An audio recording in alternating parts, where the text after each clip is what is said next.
everybody loves anamorphic lenses, right? It's not true. I know all of the YouTubers have been just flooding your timeline with the new anamorphic lenses, whether it's Remus, whether it's Suri, however you say it, or whether it's just an anamorphic adapter or anything anamorphic. All right, let me stop. But everyone doesn't love anamorphic like you think. And there are some directors who prefer spherical because they like how the top and the bottom isn't so cropped and the image isn't so thin. And I just so happen to be working with a director that doesn't really care for the thinness that the anamorphic lenses bring to an image. And we have a film coming up, and it's a drama and a fantasy and a comedy. And I feel like an anamorphic lens would be perfect for this because it really pushes the story forward with the characteristics that come from an anamorphic lens.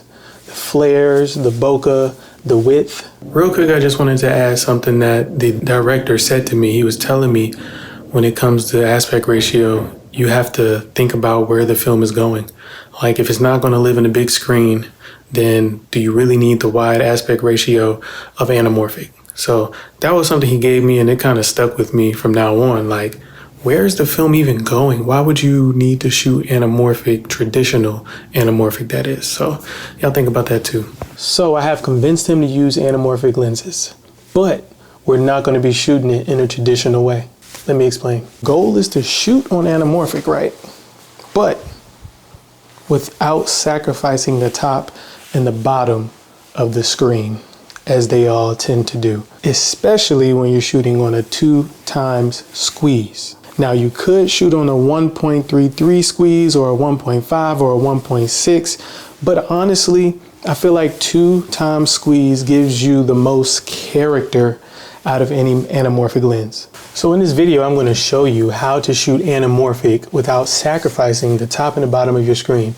And for today's test, I'm going to be using the Sony 50mm, and this is a APS-C lens. I'm going to be using an APS-C anamorphic lens on a full frame camera. I'm filming on the Sony ZV-E1, and I just want to show you what type of reframing you can do, and also just what type of aspect ratio you can shoot in to get the anamorphic look, but also not sacrifice the top and the bottom, or not sacrifice the height of your image. So I'm going to hop into Adobe Premiere, but before I do that, I'm just going to show you on the camera how to actually set it up. So on the Sony ZV-E1, you do not have the option to de-squeeze or go to Super 35 mode. So this is how it's going to look straight out of camera once you put the anamorphic lens on. And it doesn't necessarily look good, but that's something you have to deal with unless you have a monitor, which I will show you how to set up next.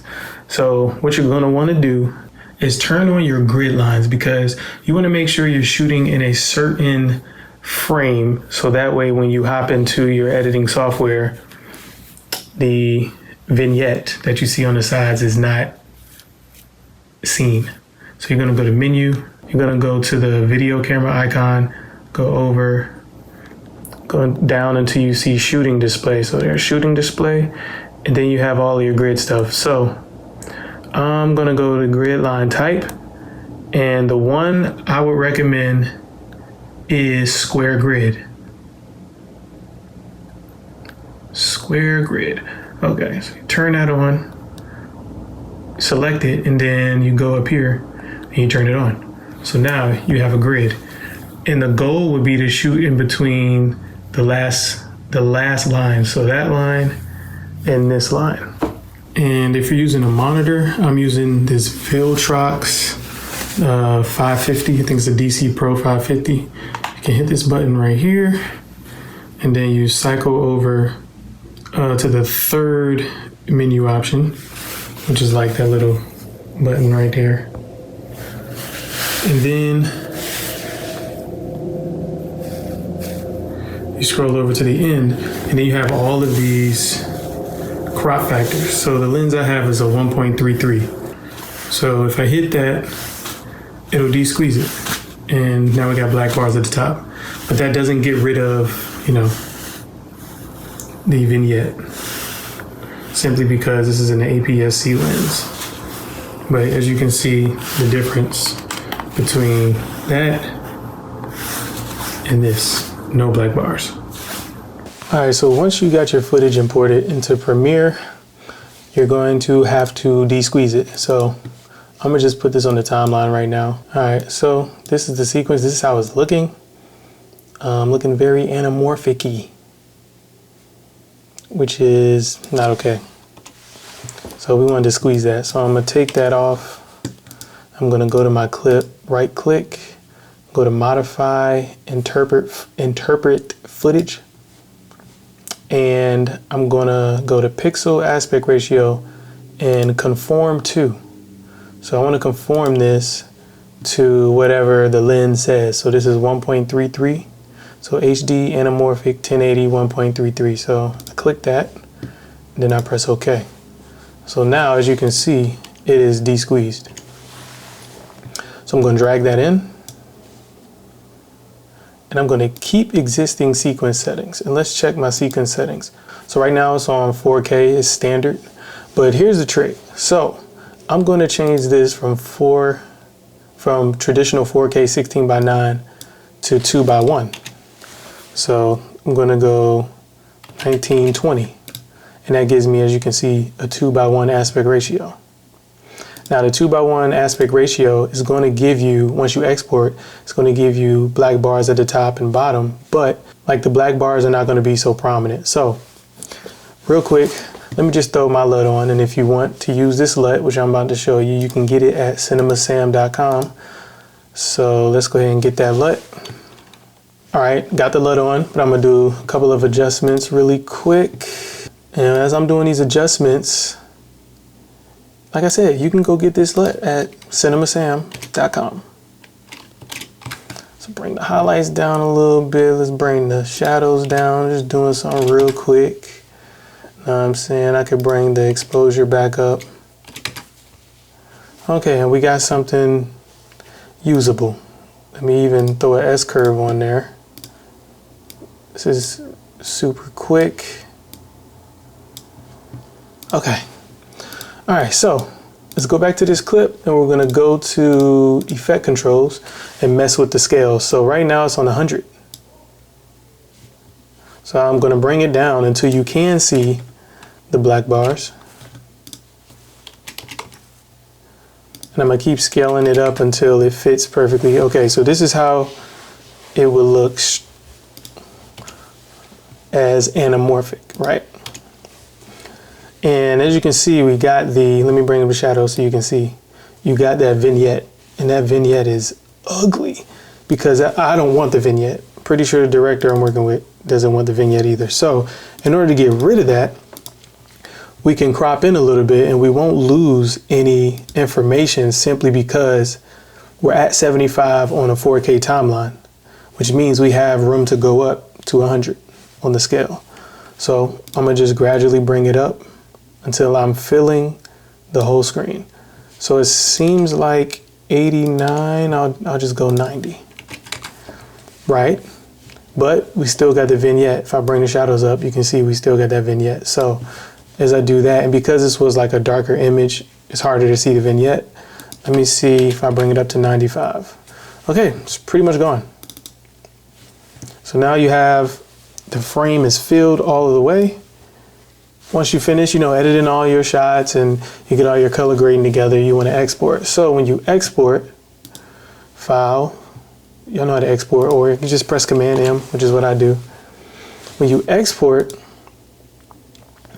I always just match the source, adaptive high bit rate, boom. But when you do that, you see that you don't have the black bars anymore. So what you want to do is set the frame size to how you want to export it. So I don't want to export it at 2:1. I want to export it at 16:9. So I'm going to go to UHD 3840 times 2160. And when I do that, the black bars come up how I will want them. And this is another way you can shoot anamorphic, like I said from the beginning, without sacrificing the top and the bottom. And this 2:1 ratio is called univisium. created by a famous cinematographer who combined cinescope with the tall aspect ratio. So he combined 241 and 185, so tall and wide. So you get a combination of both. And I really like that aspect ratio. There's a lot of films that have been shot on this aspect ratio. If Beale Street Could Talk, I think Jurassic World shot on this aspect ratio, Anamorphics.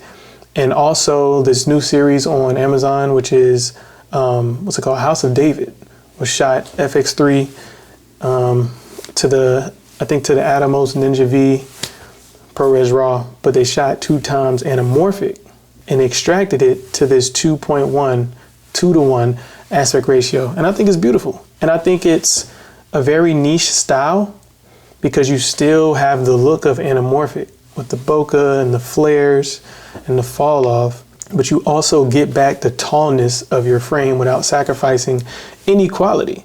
So honestly, I feel like this is a great aspect ratio to shoot on. And the film we're doing, I'm shooting on a Pixis 6K and also a 12K LF Cine by Blackmagic. And I feel like that 12K does maybe 6K anamorphic. So I'm gonna have a lot of room to play with the frame. And we're also trying to shoot 4:3 for the beginning scenes. And I'm trying to shoot those on anamorphic. So we're trying to combine the 4:3 aspect ratio with the anamorphic lenses. And I cannot wait to test it and see how that looks. But yeah, if you are a DP or a director and you don't like anamorphic that much, there is another way to shoot it. So this was just a video showing you that there's another way to shoot it, how you set it up, how you would export. And I hope you learned something because this is something I've been deep diving into and it's just very interesting to me. So if this was interesting to you, leave a like. If you like the color grade from this image that I did really quick, you can go to my website, cinemasam.com, and get this LUT. And you can use it for any camera in any situation and it will work. Now, if your footage is not properly exposed, it will not fix it. If your footage is out of focus, it will not fix it. If your white balance is terrible and you're not shooting raw, it cannot fix it. So make sure you're exposing, focusing, and setting your white balance. And I promise you, this LUT will look great. So you have a blessed one. Stay creative. See y'all in the next video.